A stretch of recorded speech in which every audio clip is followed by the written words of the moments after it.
Good evening, I'm José Candelario, and this is Puerto Rico Coast to Coast. Now tonight, Puerto Rican culture is on full display from Hartford to San Juan, from San Antonio food trucks to the Yale campus. We've got it all. Bad Bunny turning concerts into cultural revolutions, Don Omar saying goodbye after 25 years, Hartford renaming a school after the first Puerto Rican superintendent, and even Yale students getting science lessons in Spanish at Fiesta Latina. And honestly, that's the beauty of Puerto Rico. It's just not an island. It's everywhere. It's in the food trucks, the classrooms, the dance floor, and yes, even the Miss Universe runway in 2026. So tonight, we're not just covering stories, we're connecting the dots, showing how Puerto Rican culture keeps shaping the world, whether the world notices or not. Now, our top story tonight is Bad Bunny, who just finished what may go down as the most ambitious, most symbolic, and definitely the most Puerto Rican concert residency of all time. 31 shows, one giant mountain, one tiny casita, and one global live stream later, the island is still buzzing. And before you say, Jose, it's just a concert. No, this was less a concert and more of a cultural referendum disguised as reggaeton with backup dancers. The residencies titled No Me Quiero Ir de Aquí, I Don't Want to Leave Here, ended with a final show called Una Más. That's right, Puerto Rico's biggest global superstar made his residency sound like a plea for every tourist at the airport bar. But it wasn't just tourists watching. The finale was live streamed globally, giving the diaspora in places like Orlando, Philly, Chicago, and New York a front row seat in San Juan without actually having to brave the humidity or the price of gas. And the set design. A Puerto Rican creative team went full DIY Olympus. They built an actual mountain on stage inspired by La Cordillera Central, plus a replica of Puerto Rican casita, which sounds like a Zillow listing everyone in the diaspora is currently dreaming about. Architectural design even covered it, which means that yes, Bad Bunny has done the impossible. He's got interior designers to write about reggaeton. And then there's the fashion. Every night spotlighted Puerto Rican designers and brands from Peabody motifs to coquille imagery, turning the residency into a rotating runway of Boricua identity. It wasn't just entertainment, it was a cultural flex. But because this is Puerto Rico, there's always politics. Bad Bunny announced that he's skipping the United States on his next world tour. Why? Fear of ICE raids at concerts. That's right, the U.S. immigration system is now so hostile that a reggaeton show could be mistaken for a felony. Which is absurd because if ICE agents actually tried to storm a Bad Bunny concert, well, good luck getting past 50,000 screaming tias and hoop earrings ready to defend them with all their chancletas. And if that wasn't enough, the finale features a surprise duet with Marc Anthony singing Preciosa. Yes, that Preciosa, the anthem to Puerto Rican identity. Imagine that, thousands singing about Puerto Rican's beauty in Puerto Rico, led by two global icons. If you're not tearing up, you're either heartless or you're the guy suing Bad Bunny. Yes, a Puerto Rican widower suing Bad Bunny for $1 million, claiming his Humacao home was used in a short film and then replicated on stage design without his permission, which means this residency not only gave Puerto Ricans pride, but also gave at least one man a very good lawyer. So let's recap. 31 shows in San Juan, one global live stream, a set so big it had a mountain, a wardrobe so rich it doubled as a cultural archive, and a lawsuit big enough to keep Univision court reporters busy for months. Our next story takes us to Hartford, Connecticut, where the school board just voted unanimously to rename Classical Magnet School after Hernán LaFontaine, the first Puerto Rican superintendent in the United States. Now, if you've never heard of Hernán LaFontaine, don't feel bad. Most Americans can't even name their current superintendent. But you should know, because LaFontaine wasn't just a bureaucrat pushing papers, he was a trailblazer, breaking barriers in education at the time when the phrase Puerto Rican school leader was about as common as healthy option at KFC.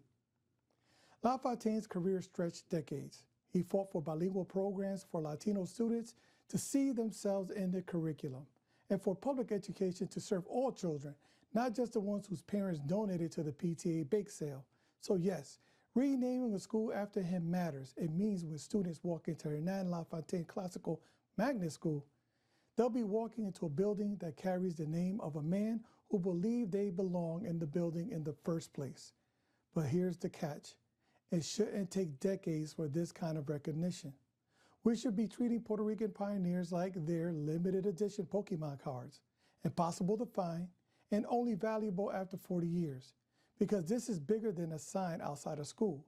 It's about telling Puerto Rican kids in Hartford and everywhere else, your history matters, your leaders matter. And no, we're not just going to clap on parade day and disappear the next morning. Not going to do that. To San Antonio, Texas, a city known for Tex-Mex barbecue and a river walk that is both lovely and vaguely terrifying. If you had more than 2 margaritas, that is, because you're staggering about. But now San Antonio has something new, a Puerto Rican food truck. It's called Juni's Cocina and Reposteria, and it's just rolled into St. Mary's Strip, serving all the classics, mofongo, pernil, arroz con gandules, basically everything that makes a Boricua heart say bendito, and then an artery say, please stop. And honestly, this is a big deal because in the U.S., Puerto Rican food has been underrepresented. Everyone knows what a taco is. Everyone knows what sushi is. But you can ask an average American about mofongo, and there are any things that is a dance or a Marvel villain. But now, thanks to Juni in San Antonio, is getting a crash course in Puerto Rican flavor. And it's not just about the food, it's about identity. Because every pastelillo served out of that truck says, we're here. We're proud, and yes, we need more garlic in our life. And let's be honest, food trucks are the perfect metaphor for Puerto Rican diaspora. Mobile, adaptable, hard to find parking for, but always bringing the flavor wherever we land. So congratulations, San Antonio. You now have mofongo on wheels. And if you don't know what that is, trust me, order it, eat it, and then call your cardiologist. The University of Puerto Rico has a new president, Zaira Jordan Codon. Now, she has a bold plan: conceive second and third generation Puerto Ricans in the United States to study on the island. This is a very ambitious pitch because, let's be honest, a lot of Puerto Ricans in the States have never been to Puerto Rico except for maybe one family trip where the highlight was your uncle arguing with a rental car company. But Jordan Conde wants those students and even other Latino students to choose Puerto Rico for college, which, if successful, will mean swapping snow days in Connecticut for hurricane prep days in San Juan. Now, there are hurdles. Language barriers, as not every diaspora kid grew up fluent in Spanish, and funding, says UPR's finances have been shakier than a piragua cart on cobblestone. But the upside is huge. Imagine second-generation Boricuas connecting with their roots, learning history on the island itself, and this is crucial, actually knowing how to dance plena before the family wedding. And for UPR, as they say, this isn't about filling classrooms. It's about reversing brain drain, strengthening ties with the diaspora, and making sure that Puerto Rican future leaders all don't end up in Florida working for Disney. So yes, recruiting diaspora students might sound like a long shot, but if it works, it could turn UPR into the ultimate study abroad program, except it's not abroad, it's home. Our next stop is New Haven, Connecticut, home of Yale Pizza Wars and now Latinx cultural takeover. This weekend, the Yale Peabody Museum and Junta for Progressive Action are hosting Fiesta Latina, a 2-day celebration of music, dance, and science. Yes, science. The lineup includes salsa bands, dance troupes, and the highlight, Proyecto Cimarron, a Puerto Rican bomba group, which is perfect because bomba isn't just music, it's a call and response between drum and dancer that says, we survived colonization. And now we're going to make you dance until your knees give out. And if that wasn't enough, there are also Spanish language science classes, which is great because too often science fairs look like, here's Billy explaining volcanoes again. Instead, New Haven kids will get to hear astrophysics in Spanish, which somehow makes it sound even more impressive. So think about this. Bomba drums shaking the walls of Yale, salsa steps echoing through the Ivy League, and somewhere a scientist explaining the solar system while Abuela in the front row is just nodding and saying, aha, pero ya comiste. But that's what makes Fiesta Latina special. It's not about celebrating culture. It's about embedding in the institutions that shape knowledge. It's saying Latino culture isn't an add-on, it belongs in the center. So if you're in New Haven this weekend, go, eat, dance, learn some more science and Spanish, and remember, the universe makes a lot more sense when it's explained to the beat of a bomba drum. Now, big news in the world of pageants. Puerto Rico will now host the 75th Universe competition in 2026. Yes, the diamond anniversary of Miss Universe will take place at José Miguel Agreldo Coliseum in San Juan, also known as El Coliseo, or as I like to call it, the Madison Square Garden of reggaeton. Now, this is not Puerto Rico's first rodeo. The island hosted Miss Universe before, and it's home to 5 winners, which is impressive considering we also invented mofongo. And let's be real, it's hard to balance world-class beauty with that much fried plantain at the same time. But this time is bigger because 2026 is the diamond anniversary. And we're asking, what does that mean? Well, it means you're going to see more gowns and more rhinestone than a Bad Bunny music video, which we just saw. Hosting Miss Universe is more than just glitz and sashes. It means global exposure, tourism dollars, and a chance to show off Puerto Rico's culture in an international stage, which is huge. Because for too long, the island's biggest global spotlight has been hurricanes, blackouts, the occasional Ricky Martin comeback. This time is beauty queens, bomba dancers, in an arena full of screaming fans for once that are not there to see Daddy Yankee. And think about it, the symbolism here. Think about the symbolism here. Puerto Rico, a place that has never been fully allowed political sovereignty, now hosting the most on-the-nose display of international sovereignty. A parade of nations, except this time with more sequins.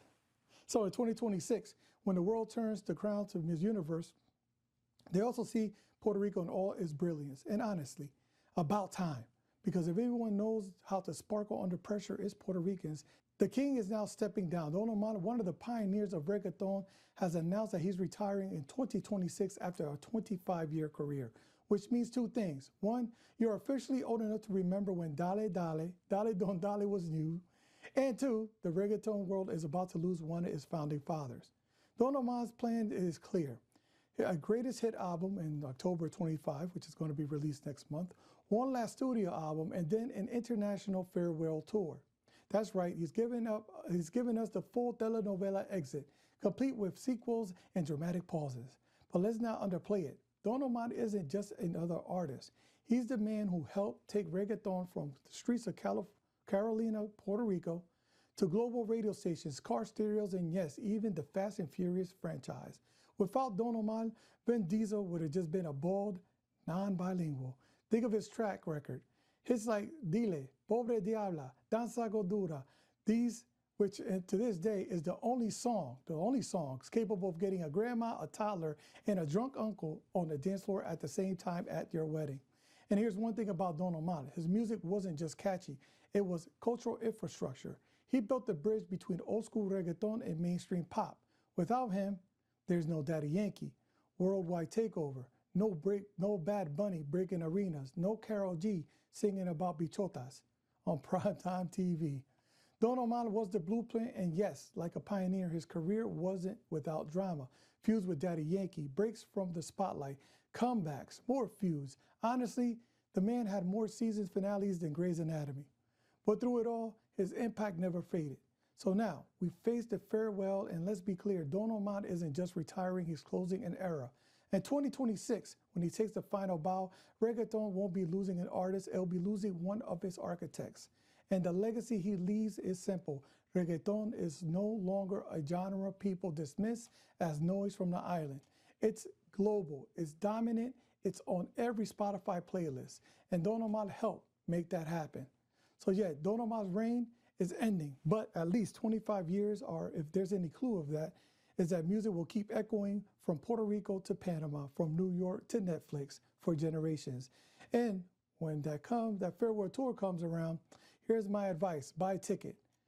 Because you do not want to be the person explaining to your kids that you skipped the chance to sing Danza Cordura live one last time. And that's our show for tonight. And there's one takeaway, is this: Puerto Rican culture doesn't survive, it adapts, it thrives, it surprises. It's Bad Bunny live streaming San Juan to the world. It's Don Omar reminding us that what a true pioneer looks like. It's bomba drums shaking Yare's Aubrey Towers, mofongo rolling into San Antonio on a food truck, and a Hartford school finally putting some respect on Hernán LaFontaine's name.